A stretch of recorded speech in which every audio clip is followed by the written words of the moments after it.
All right. So what we're going to do is we're going to get more into styles of workouts, strength training that you're going to prescribe to clients to get specific outcomes. All right. And also teach them how to, use strength training as the modality or tool to improve body composition, lifestyle, health, have fun in there as well. And I would say the biggest thing here is start to create magic around strength training. Okay. What do I mean by that is understanding the nuances or the details behind the method you're giving or principles. Principles are always the most important thing to know, right? Of strength training. Mhm. But Yeah. but as a coach, you really can instill magic in the workouts, which keeps people engaged there, as well.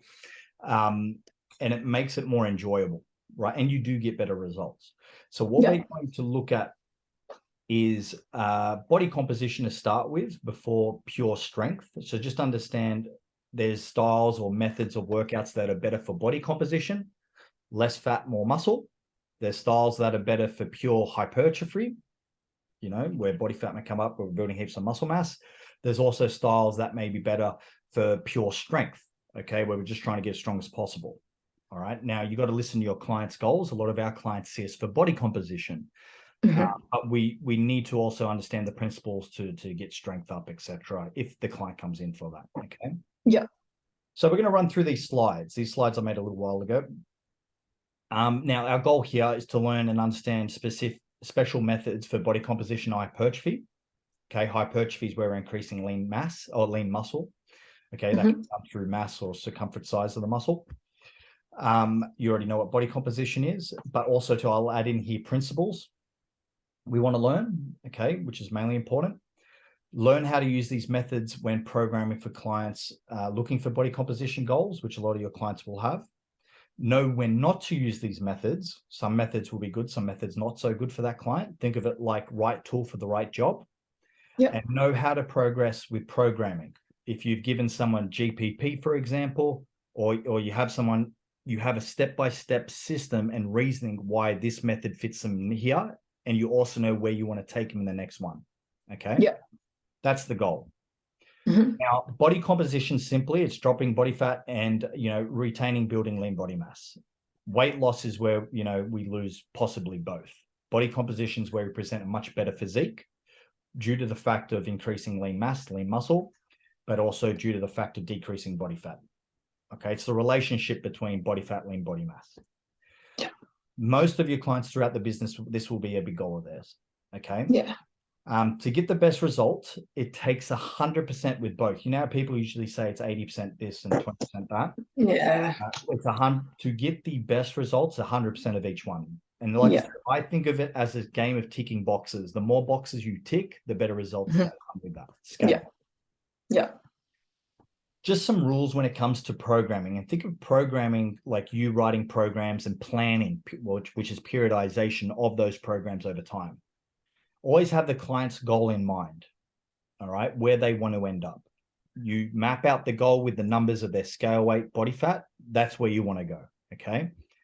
And also how they want to feel. Always think of where the client is at in terms of training age. Have they, never done strength training before? Or Yeah. how much have they done? Have they had special methods before with other personal trainers? Have they done things like back squats, deadlifts, get a really good understanding where they are at with their training age. You may have someone who's been training for 20 years in the gym, they say, but Yeah. really they're very basic. They've only been going and doing cross train or a little bit of exercise Yeah. versus someone like myself who has had some of the world's best coaches program from strength coaches and that. So I'm more adversed, with methods or advanced methods, and I can Yeah. use them effectively because my nervous system's built up. Okay. My technique's built up, and I'm just at a more readiness stage for those advanced methods. Okay. Mhm. So understand where the client is at on that training age schedule. It'll be very important to know. Okay. The Yeah. reason I say this is because if you have a client that isn't advanced, giving them an advanced method may not be the best Yeah. thing. You might be starting very basic in terms of the way you program. GPP phase, 8 to 10 method, 6 to 8 method. Very simple, not changing too much of the movements to teach them how to move correctly and progress Yeah. up. Then get into more special methods. Okay, so that's Yeah. very important to understand. Mhm. Making sure the program will be effective for the client. What do I mean by this? Some of our methods, especially when it comes to something like German body composition, that's a method we use, right? And as an example, German body composition method, it's got an A1 and A2 exercise. They're paired. Short rest periods, right? Yeah. The magic in that method is due to the pairing of the type of exercises, they're more compound movements, and the short rest periods in between. Okay. The client should be breathing heavy. It's a hard workout, but Yeah. really good for fat loss. Now, if you have Yeah. a client that like Ravinder, doing that workout may not be the best suited for them because they'll probably do Yeah. it, not breathe heavy because they're neurally not efficient enough. Yeah. Okay. So make sure it fits them effectively. Think of the Mhm. client's genetic makeup. Are they more slow twitch or are they more fast twitch? I am predominantly more fast twitch. So I suit well with lower volume methods. I'm very explosive and then I fatigue as I go through higher volume or higher reps, right? Yeah. Someone who's a runner, ultra marathon runner, like we've got some clients, they aren't as explosive. They've got more slow twitch fibers. So Yeah. methods with higher reps may be better suited to them due to the muscle Yeah. fiber type. Okay, More so endurance. correct. Yeah. More volume for them may be better. Yeah.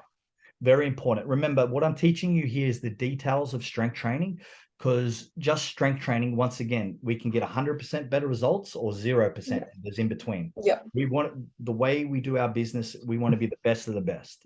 This is what we need to understand. Yeah. Think of clients' individual preferences. Do they like circuit work? Do they like lifting heavy? Now, yes, you will always have to give your recommendation on what you would be best for them. Like if someone comes in and goes, I want to do boot camp, it's like, no, so not what we do.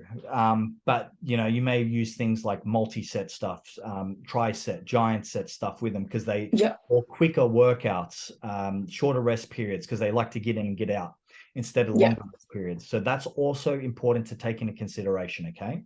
Okay. Cool. Any questions with this, Taylor? No, that's pretty good. Cool. Learning some stuff. Yeah, definitely. That's the main thing. Okay. I don't want to just talk and nothing happens. No, that's good. Now, when we talk about planning and that, like what happens is we talk about it, periodization, that's planning. Periodization, you have someone for 12 weeks plus, you periodize the methods like pieces of a puzzle that need to fit together to get them where they want to be. Or you can look at the training methods as vehicles, right? We can have like we're in New South Wales, this is in relation to the goal, we want to go to Victoria. We can fly there or we can drive there, okay? Flying is going to be quicker. What methods can help us get there quicker? So choosing your workout methods, prescribe them. You can potentially have quicker vehicles with different methods or slower vehicles with different methods. Yeah. That's the way to look at it, okay? Mm-hmm. Now, with periodization, we break things up. We've got what's called microcycles, mesocycles, macrocycles. Basically, that's like in different phases. So what I mean by that is, micro maybe 1 week of planning, macro maybe 3 to 4 plus weeks here, and macro is a bigger scale, okay? Yeah. Now, the mesocycle is kind of how we program, all right? We look at the macro as well and periodize, but what I mean is like you give a program that's 4 weeks usually, 4 to 6 weeks, right? So this phase of training is to prepare the client for the harder work in the following. This is like the first phase, right? So in relation, we could be discussing in this conversation of the GPP phase. So you're preparing them, you're building a foundation for the harder work, right? Coming later. They may already be ready. You may not need to do a GPP phase. You may be able to just chuck them straight in, into a harder phase, but be smart with what you're programming. Now, in that first 4 weeks, 4 to 6 weeks, always, but especially that 4 to 6 weeks, nutrition will be a key player in this phase to get results. All right. So if you have someone, for instance, doing a GPP phase, which isn't as intense as maybe another method, your nutrition changes will be the key player to get their results with fat loss or muscle gain. Okay. So it's important to nail those changes in that week. During the first 3 to 4 weeks, even sooner than that, I would say now, but obviously the whole time, 1 week, 2 weeks, 3 weeks, see how well the client follows the plan you have made. All right. Are they using the tracking sheet? Are they not? Are they hitting your markers? Are they not? Are they, eating foods off plan? Do you feel? All right. Because this will gauge whether, you need to do, like I call a breakthrough phase, which is your learning behaviors. So it's like, all right, we're just going to focus on getting water this week, or can you eat meal 1 this week? And you come up with shorter bite-sized goals or tasks to complete. Or it's like you've got this client, they're ticking all the boxes, they're ready to go. Fantastic. It's going to come down to, calorie adjustments, macro adjustments. Yeah. The behavior's already set.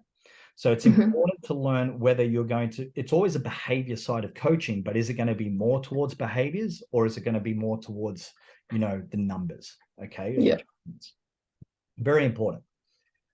And that's what I mean here. Are they making all days of training throughout those weeks? Are they following your food plan?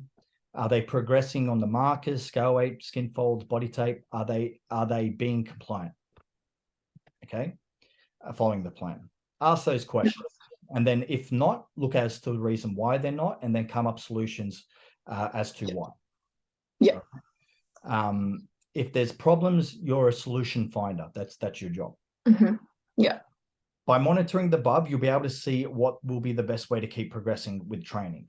Okay. Like I said, either giving more bite-sized things or really starting to push them in the session. You'll have a gauge of what they can and can't do, or what they have to work on more so. Okay. Okay. That's like the first 4 weeks. Think of it like that. Yeah. Okay. So you're setting things up, you're learning them, they're learning things, you're adjusting nutrition to suit, whether it's, like I said, the fat loss expectations, building transformations, whatever. The next thing we move to is mesocycle 2, which is the phase after the first phase. What is the client's biggest weakness? Now, you can ask this question well before this, right? Is it their strength? Are they holding too much body weight? Okay. Look at their biggest weaknesses and what you need to work on. Yeah. Work on the client's weak areas and keeping in line with their body composition goals. So you don't want to stay away from that goal, because that's their value, right? Some trainers will be like, no, we're doing powerlifting, but the clients like, and I've sat down with a lot of clients where it's like, look, they did powerlifting, but I just wanted to lose fat, right? Yeah. So it's important to not lose sight of that, the value. Yeah. Very, very important. Okay. Now, depending where the client is at will depend if you use a specific strength periodization approach or special methods. Okay. What I mean by that is, and we'll get into reverse linear approaches of programming. But like I said, if it's an absolute beginner, she's never trained before, not done much, you might do a GPP phase. Next thing, you go into a 10 to 12 method for 4 weeks. Next thing, 8 to 10, 6 to 8. But you're increasing the intensity. The rep ranges drop over time, but you're increasing intensity, teaching them how to lift heavier, right? Yeah. Stronger. Then after that, in the next phase, you can go into more advanced methods. And guess what? From a retention point of view, from a trainer to client, you can map that out and be like, hey, Susie, okay, over these 12 weeks, this is the plan with training. Now you are a beginner training age from our perspective. I'm going to teach you, and our goal is to get stronger over this time in certain movements. We'll also lose body fat, improve body composition. And then once you get up to a point where you're efficient enough, after this package, we can go into more advanced methods and teach you those nuances of training. And then they know you've got a plan for training here. And then also after your package. Very important. Also look at things like, how is the client's hormone health? If you have someone who's more stressed out, or their hormones are out of whack, they got high blood health-wise, high blood pressure with the stress, etc. Putting them through methods that are highly stressful, or cause the liver to copper beating. Great for body composition, can be, but it can also cook them out. Okay, burn them out too quick. Okay. Yeah. So be smart with your questions. So you'll see here, I ask a lot of questions to get better at it. Right. Yeah. That's how it's funny. That's how I do my programming. I ask questions where they're at, where they want to go. And that's how I base my programming. Yeah. Okay. That's good. Yeah. Now, setting up volume. We'll do this for another 5 minutes, then we'll plug in another time, but setting up volume. Yeah. Volume equals the amount of work in the workout, basically. There are many different ways to gauge what's called volume. Okay. You have one way is to do total sets of the workout by reps, how many reps they do by tempo. Okay. One way is to do total sets in a workout. So like say they do 3 sets per exercise, they got 4 exercises. Well, that's 3, 6, 9, 12. That's 12 total sets. Okay, Yeah. per workout. Another way is total time under tension. Okay, so basically, you know, that's taking, which we look at time under tension anyways, but that's taking sets, that's taking tempo, everything, right? Of the workout itself. How long has the muscles been in tension for through that workout? All right.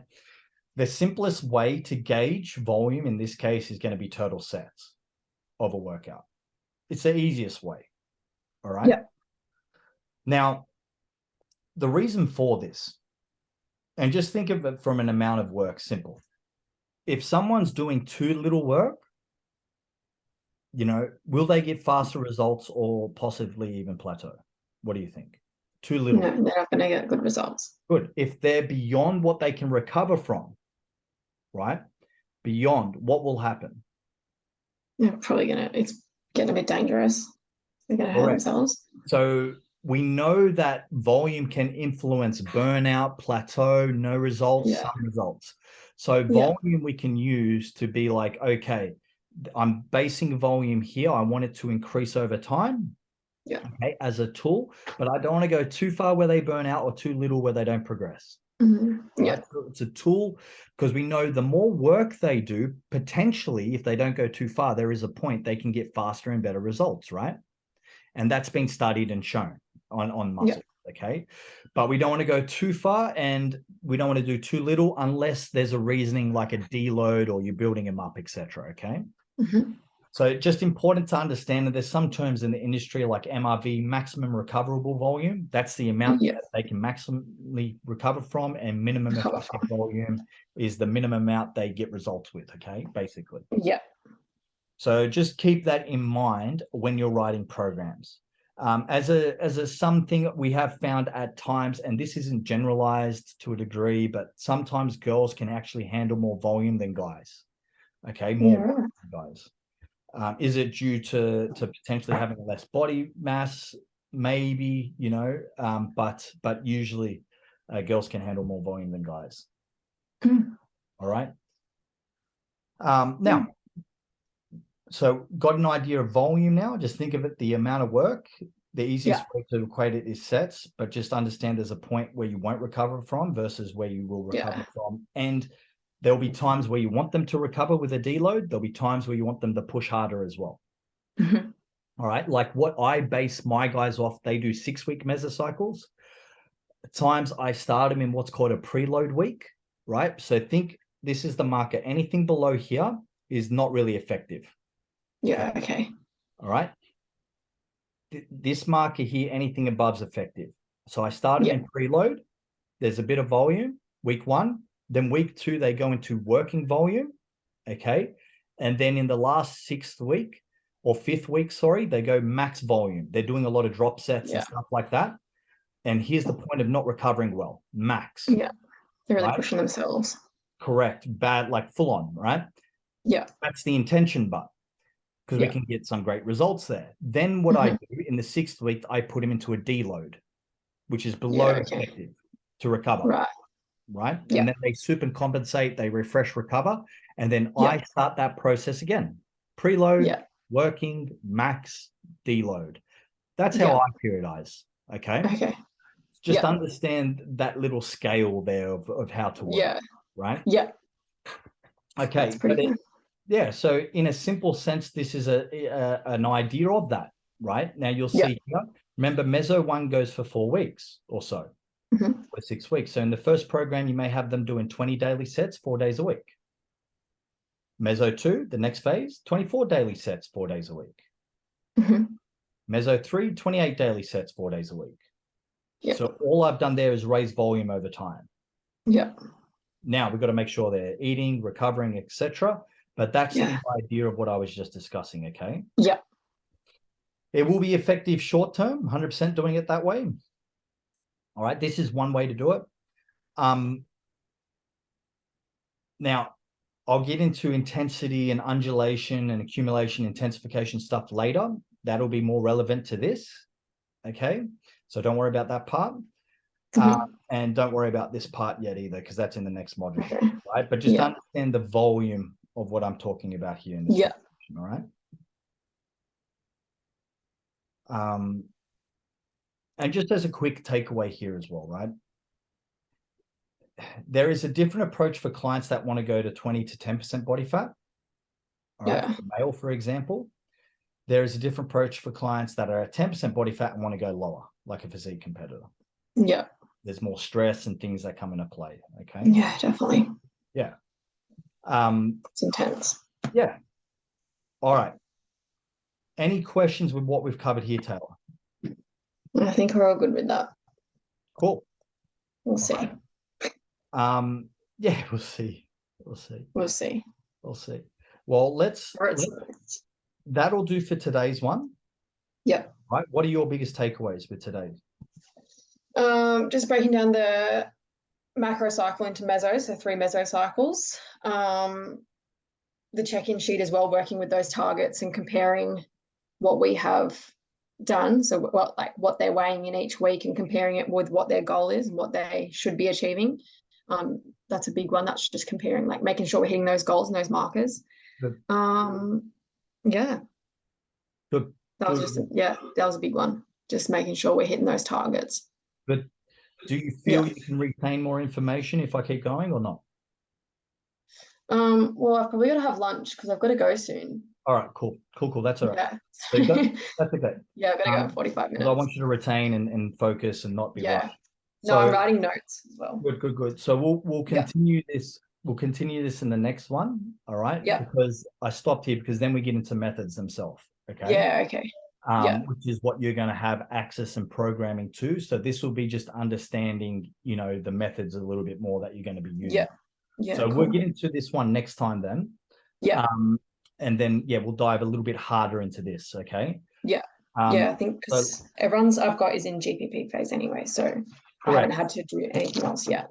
Correct. So this is where we'll get more into the, like I said, just the nuances of methods and stuff. And look, for a lot of our clients that see us, it's going to come down to them just eating a little bit less and doing a little bit more. Yeah. Right now, when you have more advanced clients, like a lot of my guys and stuff, you need to know the details much more than that. Yeah. Right. But it's important that I teach you so you understand and have better reasoning behind things. Okay. So you can do that and get better informations and such. So like I said, these are the details, but it really always comes down to you executing these details. Okay. There's a lot of smart people, but I just always see the smartest people, they just struggle executing things, or they're looking at the wrong thing. Yeah. Okay. Yeah. So just, this is all all strict on the execution, right? So really, and it'll just, it just comes down to you chasing and caring about the client's results. Right. Yeah. That's really what it's about. So, and I think that's what they struggle with. They like to hide behind books and they like to hide behind knowledge, and maybe it's an ego thing, but the more you care about your client's results, the more you find answers, the more you'll achieve them. So just keep that in mind as a passing thing. Okay. No, that's good. All right. Yeah. All right, Taylor. Any questions for me? No, I'm pretty good. All right. So let's tee up another time for this. All right. I'll stop this share and I'll stop this recording.